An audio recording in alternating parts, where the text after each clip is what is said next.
M13. Why does Roland Barthes, the voiceover, say about hockey in Canada? Why does he consider it the ultimate national sport?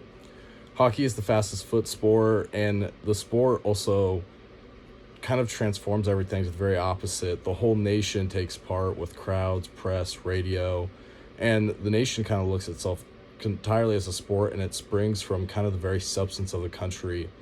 Hockey's a very cold place. Everyone's frozen over, so if you can play a game on the ice, why wouldn't you?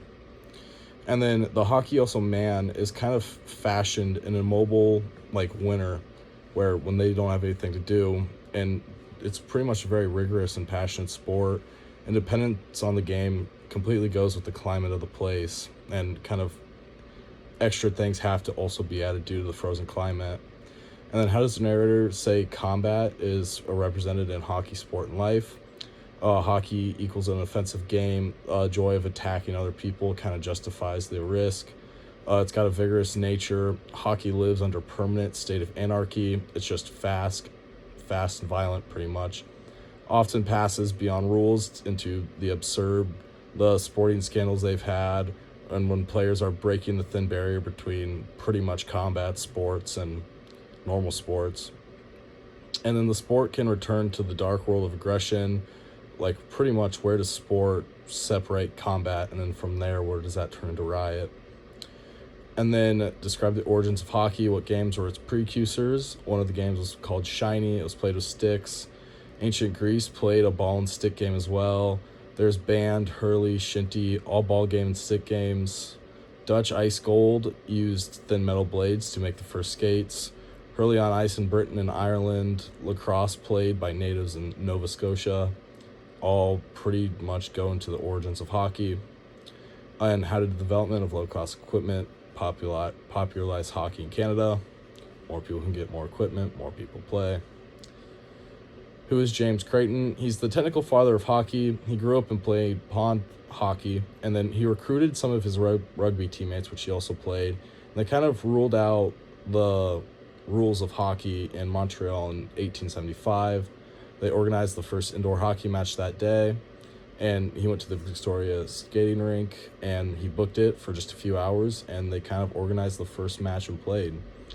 And his rugby playing also heavily influenced the rules which they set. It made it a very much more aggressive game. And then which cities are considered the birthplaces of modern hockey? Halifax, Montreal, and Quebec. They started out in these cities as a sport for the rich, and then they were brought to other places by the Montreal Winter Carnival, where it spread due to the lower class getting exposed to the sport and the rules. And the Stanley Cup was founded by the Governor General Stanley from England, who he had a love for hockey, and before he left, his sons, who were avid hockey players, encouraged him to invest in a trophy type deal in the Stanley Cup for the tournament, which was scheduled around that time. And then he bought a $50 cup that teams would compete for but were not allowed to keep. Explain the role of the railway in the spread of hockey, especially westward in Canada in the early 20th century. The Rebels used Stanley's private car to go all around the country playing matches. They had discounted fares offered to hockey fans. Local rivalries could go to other regions. Railways worked to move more people around the country, and that kind of spread the sport. Teams and small clubs could travel to other cities to play, and it links pretty much Canada coast to coast. Describe the situation in Canada following the Second World War in terms of the culture, economy, religion, and women. Economy was booming, and stadiums were still full.